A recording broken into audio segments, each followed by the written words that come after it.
অবশেষে রাজ তার প্রলয় আসছে খুব শীঘ্রই। সত্যি সত্যি সত্যি, 3 সত্যি।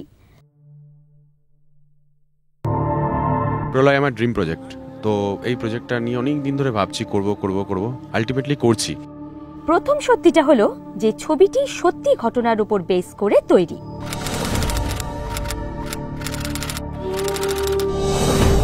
দ্বিতীয় সত্যি হলো যে সন্দীপ রায়ের যেখানে ভূতের ভয়ের পর শাশ্বততা আর পরান্দাকে আবার দেখা যাবে।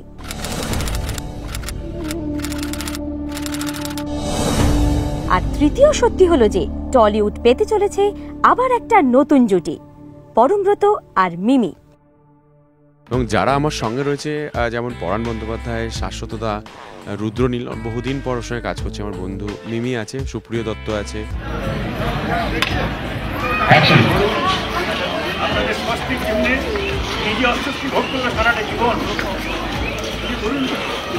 জীবন দিল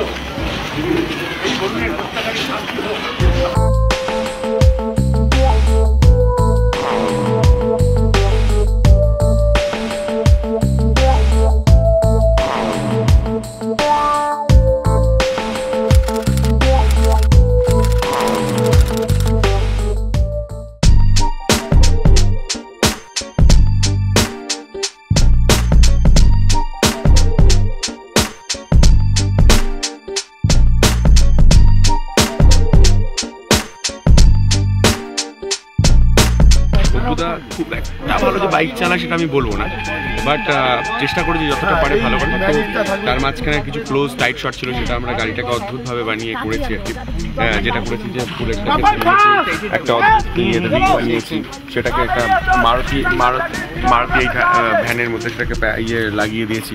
একটা নতুন আইডিয়া বের করা হয়েছে যে রিক লাগালে হয়তো শাশ্বততা সেইভাবে হ্যান্ডেল করতে পারবে না বা অপারেট করতে পারবে না। দ্যাটস ওয়াই আমরা এটা এরকমভাবে করেছি।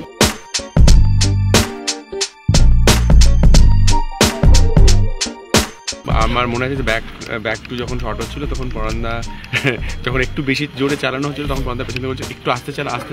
বা পরের সিন যখন থাকবে তখন বলছে যে আচ্ছা এই সিনটা আমি করে নিই, যদি ঠিক থাকি তাহলে আমি পরের সিনটা অবশ্যই করবো। এটা আমার মনে হয় এটা বেটার বলতে হবে। শুধু ও হাতটা কাঁপবে কি কাঁপবে না সেইভাবে করা হয়নি, আরও একটা জীবনের নিরাপত্তার কথা ভেবে করা হয়েছে। হ্যাঁ হ্যাঁ, ঠিক না? যার হেলমেট নেই, আমার তো তাও একটা হেলমেট আছে, তার মাথাটাই হেলমেট। কি এতগুলো সত্যি একসাথে শুনে এক্সাইটেড লাগছে না? আর সেই এক্সাইটমেন্টে শাশ্বততা উঠল গাছে, মানে সত্যি অভিনয় আর কি।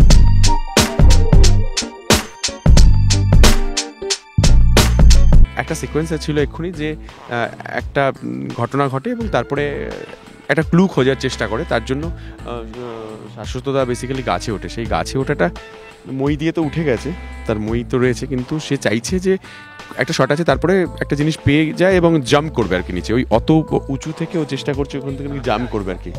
হ্যাঁ, এবং সারাক্ষণ সে চেষ্টা করছে তার নিজের যা বয়স, নিজের যা তার থেকে অনেক ছোট হয়ে একটা কাজ করার চেষ্টা করছে আর কি, মানে বাচ্চাদের মতো করে সারাক্ষণ ধরে। তো সব মিলিয়ে আমার মনে হয় প্রলয় সত্যি সত্যি আমার ড্রিম প্রজেক্ট হলো, আপনাদের সবার ড্রিম ছবি হতে পারে আর কি। Producer burning, director delaying.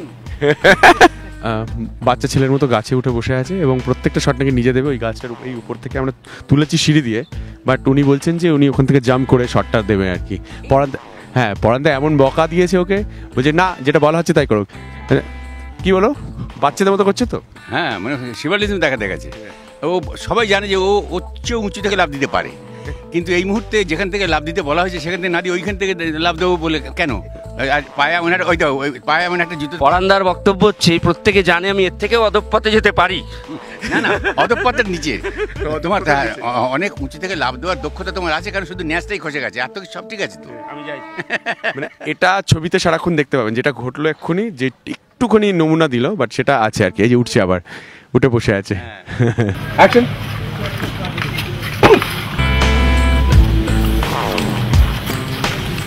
কাকপক্ষীতেও কিছু কিছু জিনিস টের পায়, জানেন তো? যেমন কাক নামক ওই পক্ষীরই টের পেয়েছে একটা জিনিস। কি?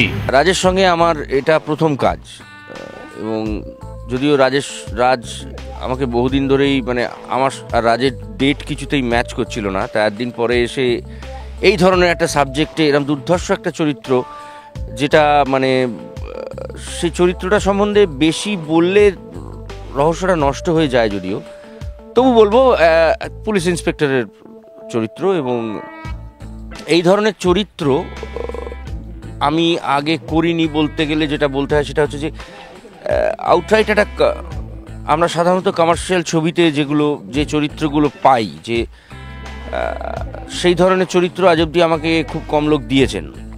এবং সেটা ডেফিনেটলি একটা মানে চরিত্রটা বুলেট চালিয়ে, রয়্যাল এনফিল্ড চালিয়ে ঘুরে বেড়ায়, প্রয়োজনে দুমদাম মারেও, এবং খুবই টাফ একটা ক্যারেক্টার।